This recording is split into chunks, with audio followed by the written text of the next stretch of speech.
All right. Hey guys, I hope everyone is doing well. Hey, I just watched a movie. It's called What the Bleep Do We Know? And it says the science and spirituality come together in this mind-bending trip down the rabbit hole. So I want to play a little bit of this movie for you, and I want to comment on it, and then I want to talk about who is Jesus Christ. So let's play the movie. I want to let you guys hear this firsthand. The movie's like almost 2 hours long, but I'm just going to play just a short clip to give you an idea of the parts that really stuck out at me and the message that these people are trying to drive home. So let's see here if I can... All right, here we go. Get taken out of religion, it was not hard.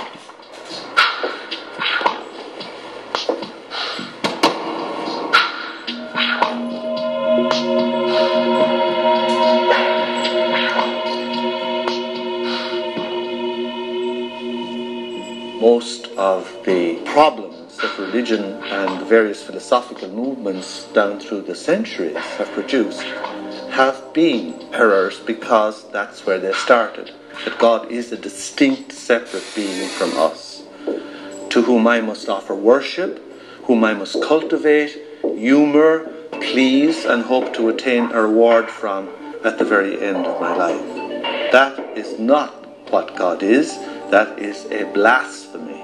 God is such a broad thing, most of the parts of which that are associated with organized religion is something that I sort of recoil at, and something that I think has done a lot of harm to the world, done harm to women, done harm to oppressed peoples, done harm to the World Trade Center.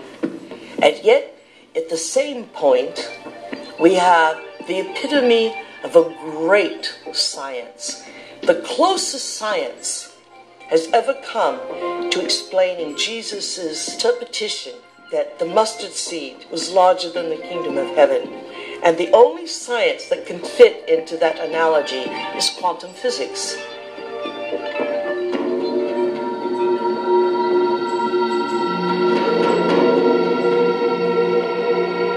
Now, we have great technology, from anti-gravity magnets and magnetic fields of zero-point energy. We have all that, and we still have this ugly, superstitious, backwater concept of God.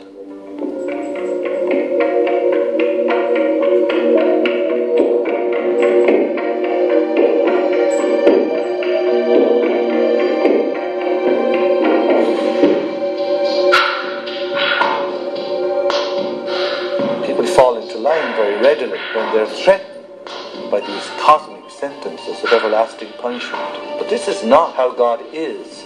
And once you start to question the traditional images, caricatures of God, people feel you're an agnostic or an atheist or a subverter of the social order. God must be greater than the greatest of human weaknesses, and indeed the greatness of human skill. That God must even transcend a most remarkable to emulate nature in its absolute splendor. How can any man or woman sin against such a greatness of mine? How can any one little carbon unit on earth, in the backwaters of, indeed, the Milky Way, the boondocks, betray God Almighty? That is impossible. The height of arrogance is the height of control of those who create God in their own image. All right. Okay, guys, that's just the one part. I'm going to show you another part too, and I want you to try to follow her logic, okay? I want you to try to say, you know, basically they're saying that we are very insignificant. I want you to watch that video again and look at her facial expression when she talks about science and technology. And she says, we have great technology and great science. And then she talks about a little human carbon unit, like we're very insignificant. And then saying that we do not have the ability to betray God or to sin against God. See, these people want us to believe that we are gods, but then they go back and contradict themselves and call us little carbon units. They don't actually mean all of us are gods. It's only those who have evolved, to the point of self-ascension or whatever, that they believe they are God, but not all of us. The rest of us are little carbon units. The message here is extremely anti-biblical, and it's extremely anti-Jesus, and it's extremely anti-Christian. And you may watch 2 hours of this video. I think it's 1 hour and 48 minutes long, but there's just a certain few minutes where they really get the message through about what they're really trying to push. And they espouse technology. They try to relay the fact that love is a chemical reaction. Love all occurs in the physical matter of your brain.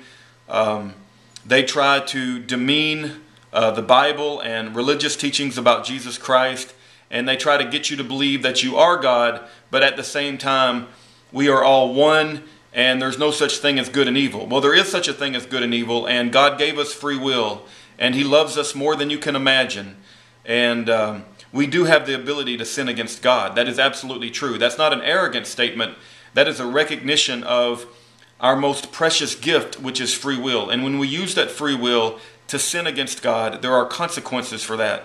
But God didn't make puppets. He made sentient beings with free will. And these people are trying to do everything they can to belittle the God by making Him out to be just science and just technology. But God is way beyond just science and technology.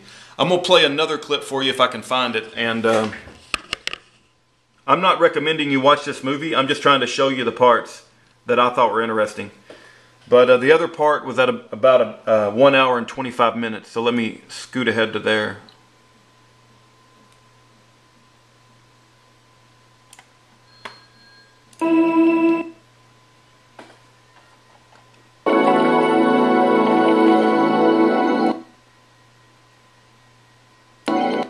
Hence the human drama.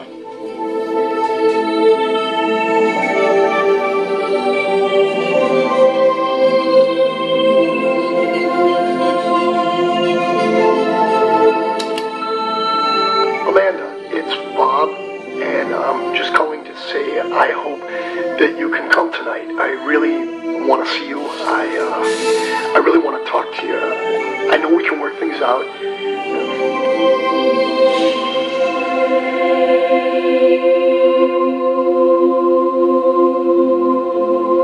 It's the only planet in the Milky Way that has habitation that is steeped in enormous subjugation of religion. You know why that is? It's because people have set up right and wrong. If I do this, I'm going to get punished by God. If I do the other thing, I'm going to get rewarded.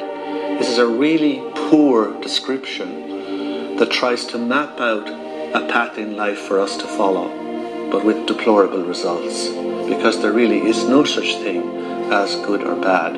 We're judging things far too superficially that way. Does that mean you're in favor of sin and licentiousness and depravity? No. It simply means that you need to improve your expression and understanding of what you're dealing with here. There are things that I do, and I know they'll evolve me. There are other things that will not evolve me. But it's not good or bad. There's no God waiting to punish you because you did one or the other. There is no God condemning people. Everyone is God's. At the same time, God is the sort of placeholder name for those parts of our experience of the world which are... Okay. All right. You've had enough, I'm sure. I want you to pick up on that. In the first part of her argument, the lady with the blonde hair, she says that we're so insignificant of a carbon unit that anything we do would never betray God, no matter how bad of an action that we committed. And then she goes on to say that we are all God. So it's a total contradiction in her words. And she also states that there is no such thing as good or bad. See, the evil people of the world would love to convince you that there is no such thing as good and bad, but there is such a thing as good and bad. We were given an inner moral compass that God has given all of us, And we were also given the Holy Bible that defines what is good and what is bad. So these are the same lies that have been perpetrated by Satan since the very beginning of the Garden of Eden. The reason Satan fell was that he wanted to become like the Most High. See, it's a very simple thing. God Almighty created us. We are amazing beings. I believe that we are God's most special creation. He gave us free will. And He loves us even before we were born. But we have to recognize that we are not gods. We were created by God in His image, and we must recognize Him and recognize His awesome power. But they're trying to twist the truth into making you think you're God, or to making you think that there is no such thing as right and wrong. And you can watch this movie for an hour and 50 minutes, but there's only this sort of philosophy comes through in just a few minutes. They slip it in there to kind of stick it in your mind. But for an awakened Christian, as many of the people who watch YouTube and watch my channel are, this stuff will just stand right out. And I watched the whole hour and 48 minutes, but this part right here is what I picked up on, and puts at the heart of this satanic message. So I wanted to have a video that documents my thoughts on this movie. I wanted to show the highlights, and I'll probably do another video later today about who is Jesus Christ. And Pastor Stefan Broden gave a great Resurrection Sunday sermon, and I want to try to recapture that because it was so powerful. But that's all I wanted to say for now. God bless every one of you, and let's continue to speak the truth and expose the lies of Satan everywhere that we see them. God bless every one of you, and take care.